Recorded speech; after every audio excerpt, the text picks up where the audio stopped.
Saudaraku sebangsa, di tengah gemerlap janji kekayaan instan, seringkali kita mendengar bisikan tentang dana amanah.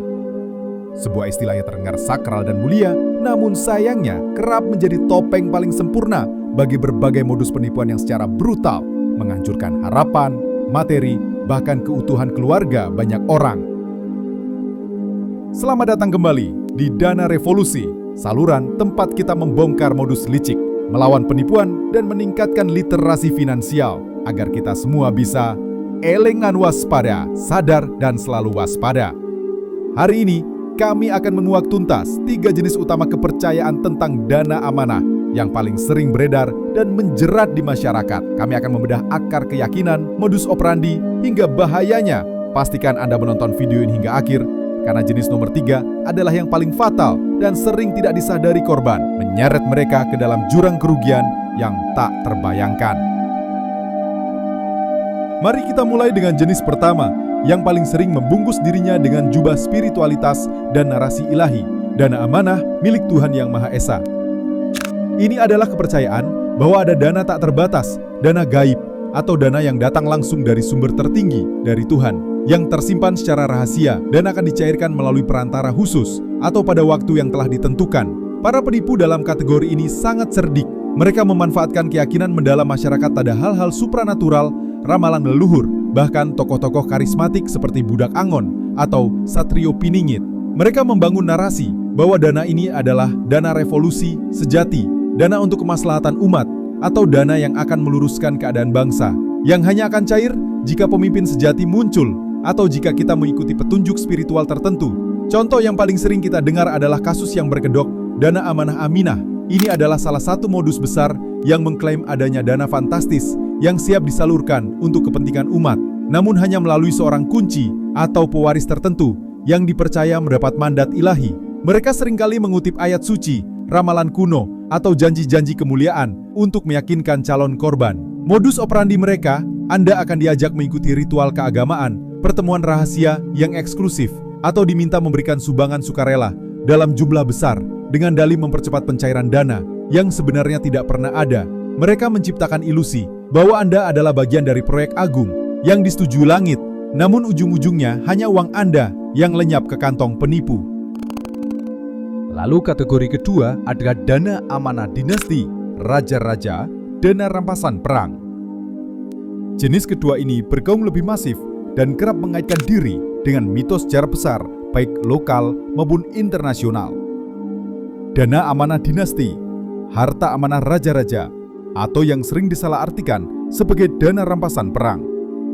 Ini adalah kepercayaan bahwa ada dana triliunan dolar atau harta karun tak terhingga yang merupakan warisan kerajaan-kerajaan kuno atau hasil perjanjian rahasia para pemimpin masa lalu, yang kini tersimpan di bank-bank luar negeri atau lokasi tersembunyi.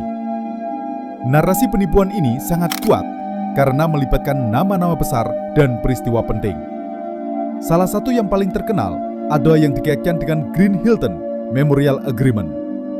Konon, ini adalah perjanjian rahasia antara Presiden Soekarno dan Presiden Amerika Serikat John F. Kennedy yang mengklaim adanya dana triliunan dolar milik Indonesia yang disimpan di bank-bank Swiss atau internasional dan siap dicairkan. Namun, perlu kita tegaskan, Green Hilton Memorial Agreement dengan klaim dana triliunan yang bisa dicairkan ke rekening pribadi adalah mitos dan kebohongan besar. Tidak ada bukti sejarah valid, catatan perbankan internasional, atau pengakuan resmi dari lembaga keuangan manapun yang mendukung klaim fantastis ini. Perjanjian ini hanyalah fiksi yang sengaja diciptakan untuk memuluskan penipuan. Varian lain yang sangat sering muncul adalah ECS atau Harta Amanah Soekarno.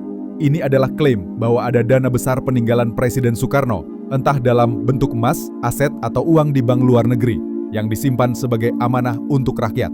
Para penipu memanfaatkan kecintaan dan kepercayaan masyarakat terhadap sosok proklamator kita. Modus operandi mereka adalah meminta biaya administrasi, biaya transfer, pajak, biaya legalisasi dokumen palsu, atau biaya aktivasi rekening di muka. Dalihnya, agar dana triliunan atau aset emas itu bisa turun atau dicairkan. Padahal uang yang Anda transfer inilah yang menjadi keuntungan penipu. Mereka kerap menunjukkan dokumen palsu, foto-foto manipulasi, atau bahkan membawa Anda bertemu pejabat penting atau kunci amanah palsu. Mereka juga sering membangun jaringan berjenjang MLM, di mana korban diminta merekrut anggota baru, membuat siklus penipuan ini terus berputar dan menguras uang dari banyak pihak. Dan inilah jenis yang ketiga, yang paling fatal dan sering tidak disadari karena ia bersembunyi di balik praktek spiritual, takhayul, dan bahkan perdukunan, dana amanah dana gaib, atau modus menzohirkan harta karun. Ini adalah janji bahwa uang atau harta kekayaan bisa muncul secara instan, bahkan berlipat ganda melalui proses gaib, ritual tertentu, atau penggunaan media-media yang dianggap memiliki kekuatan magis. Para penipu dalam kategori ini adalah oknum dukun gadungan atau individu yang mengaku memiliki kekuatan supranatural. Mereka akan membangun cerita mistis yang kuat untuk meyakinkan calon korban. Mereka meminta Anda untuk menyediakan mahar yang sangat besar, melakukan ritual-ritual aneh di tempat-tempat yang diklaim keramat, atau bahkan membeli benda sakti dengan harga yang tak masuk akal. Sebut saja media seperti kantong macan, rantai babi, keris pusaka, jenglot, atau berbagai mustika yang diklaim bisa mendatangkan uang gaib. Anda akan diminta mentransfer sejumlah uang untuk memaharkan benda-benda ini yang konon akan menarik uang, menggandakan kekayaan, atau membuka jalan harta karun. Penipu menciptakan ilusi bahwa uang akan muncul tiba-tiba di rumah Anda, atau harta karun akan terangkat dari dimensi lain setelah ritual selesai.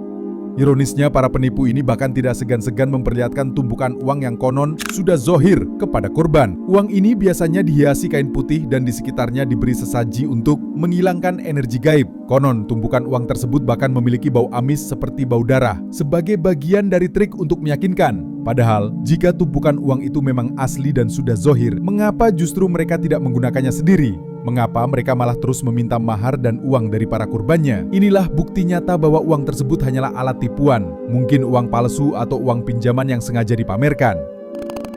Ini adalah bentuk penipuan yang sangat berbahaya karena memanfaatkan keputusasaan, ketidaktahuan, dan kepercayaan buta pada tahayul. Korban bisa kehilangan seluruh hartanya, terjebak utang, bahkan mengalami tekanan mental dan trauma akibat janji palsu ini. Yang gaib hanyalah uang Anda yang lenyap, dan yang nyata hanyalah kerugian besar yang Anda alami. Saudaraku, baik itu dana amanah Tuhan, warisan raja-raja, ataupun harta gaib, satu hal yang pasti, Otoritas Jasa Keuangan OJK dan Satgas Waspada Investasi SWI secara tegas telah menyatakan tidak ada dana amanah resmi dalam bentuk apapun yang bisa dicairkan secara pribadi. Semua klaim tentang dana amanah yang meminta dana di muka adalah penipuan murni. Para penipu ini sangat pandai membaca harapan, ketakutan, dan bahkan keyakinan spiritual Anda. Mereka mengemas kebohongan dengan sangat rapi, memanfaatkan mitos dan tahayul untuk menjerat korban. Kuncinya adalah literasi finansial yang kuat dan pemikiran kritis yang tajam. Selalu cek fakta, jangan mudah tergiur janji kekayaan instan tanpa usaha. Ingatlah, kekayaan sejati dibangun dengan kerja keras, integritas, dan investasi yang rasional. Jangan pernah transfer uang untuk mencairkan dana yang tidak jelas sumbernya atau yang mensyaratkan biaya di awal. Jika Anda menemukan indikasi penipuan dana amanah dalam bentuk apapun, segera laporkan kepada pihak berwajib atau OJK. Mari kita menjadi bagian dari revolusi kesadaran, melawan modus-modus penipuan ini dengan ilmu dan kewaspadaan. Bagikan video ini agar semakin banyak yang tercerahkan. Jangan lupa like dan subscribe channel Dana Revolusi untuk terus mendapatkan informasi terkini tentang modus penipuan dan cara melawannya.